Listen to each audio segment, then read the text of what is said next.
தென்னிந்தியாவில் புதிய கற்கால பண்பாடு எங்கு நிலவியது? அதன் முக்கியமான கூறுகளை குறிப்பிடுக. தென்னிந்தியாவில் புதிய கற்காலம் பரவியுள்ள இடங்கள்: ஆந்திர பிரதேசம், கர்நாடகம், தமிழ்நாட்டின் வடமேற்கு பகுதிகளில் புதிய கற்கால பண்பாடு நிலவியதாக கண்டறியப்படுகிறது. கோதாவரி, கிருஷ்ணா, பெண்ணாறு, துங்கபத்திரை, காவிரி சமவெளிகளிலும், கர்நாடகாவில் உள்ள சங்கனகல்லு, தெக்கலகோடா, பிரம்மகிரி, மஸ்கி, பிக்லிகல், வட்கல், எமிங்கே, கல்லூர் ஆகிய இடங்களில் புதிய கற்கால பண்பாடு நிலவியுள்ளது.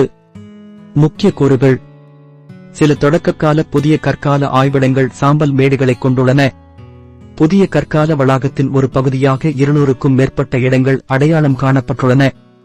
ஆந்திர பிரதேசத்தில் உள்ள உட்டூர், பல்வோய், கர்நாடகத்தில் உள்ள கொடைக்கல், குக்கல், படிகள் ஆகியவை இத்தகைய சாம்பல் மேடுகளைக் கொண்டுள்ளன. மெல்லிய சாம்பலும் நுண்ணுயிர்களால் சிதைக்கப்பட்ட மாட்டுச்சாண அடுக்குகளும் இப்பகுதிகளில் காணப்படுகின்றன. சாம்பல் மேட்டைச் சுற்றிலும் வீடுகளும் புதைகுழிகளும் மனித வாழிடங்களுக்கான சான்றுகளாக உள்ளன.